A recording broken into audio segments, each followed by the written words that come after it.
పరిశుద్ధుడైన యేసుక్రీస్తు నామమున మీ అందరికీ శుభోదయం.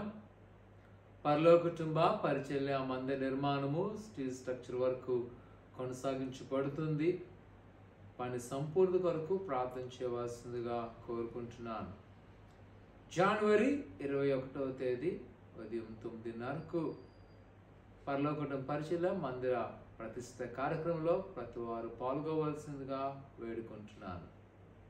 నేటి యొక్క శుక్రవారము మందిరంలో 12 గంటలకు యేసుని స్వస్థపరిచే కార్యక్రమం ఉంటుంది. ప్రార్థనలో పాల్గొని దైవాశీర్వాదాలు పొందుకోవాల్సిందిగా వేడుకుంటున్నాను.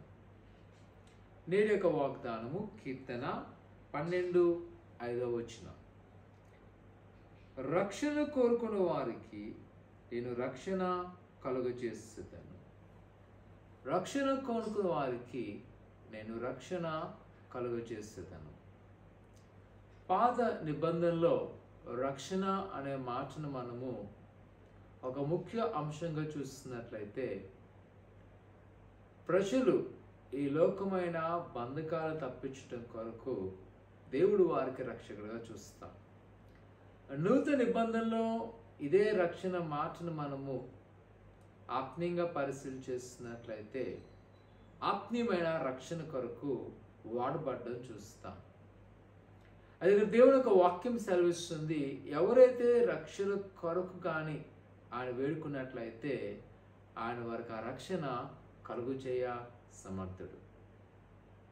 నేటి యొక్క దినములో ఒకవేళ భౌతికమైన బలహీనతలతో అంధకారమైన శక్తులతో మీరు బాధపడుతున్నట్లయితే, ఈరోజు యేసయ్యను మీరు ఆశ్రయించినప్పుడు ఆయన రక్షణ మీకు అనుగ్రహించును.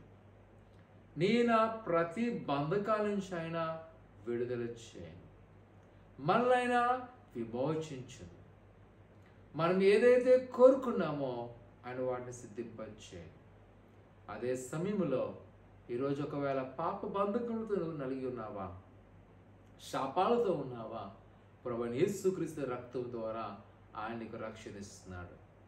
ఆయన తన రక్తము ద్వారా నిన్ను నన్ను విమోచిస్తున్నాడు. భయపడాల్సిన అవసరం లేదు.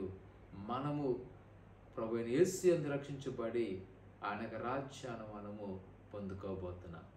ప్రియ కుమార కుమార్తె, ఈ ఉదయకాల సమయంలో నీకు ఎటువంటి రక్షణ నువ్వు కావాలనుకున్నట్లయితే ప్రభువైన యేసుక్రీస్తు ఇవ్వడానికి సిద్ధంగా ఉన్నాడు. ఈరోజు రక్షించబడ్డానికి నీవు నేను సిద్ధముగా ఉన్నావా? నిన్ను ఏదైతే పరిస్థితులు భయాందోళన చేస్తున్నాయో వాటిని నీ మనసు పెట్టదు, కానీ ప్రభువైన యేసు యందు పెట్టండి. ఆయన మనల్ని రక్షించును కాక. ప్రార్థన చేసుకుందాం. పరిశుద్ధుడా దేవానికి నీ బిడ్డలను ప్రతి వారిని మీరు జ్ఞాపకం చేసుకొని మీరు దీవించండి, ఆశీర్వదించండి, ఫలపరిచేయండి.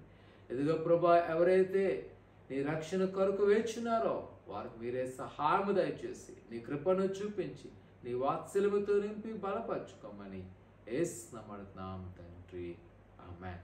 మధ్యాహ్నం ప్రార్థనలో పాల్గొని దైవాశీర్వాదం పొందుకోవాల్సిందిగా కోరుకుంటున్నాను. దేవుడు దీవించును గాక. ఆమేన్.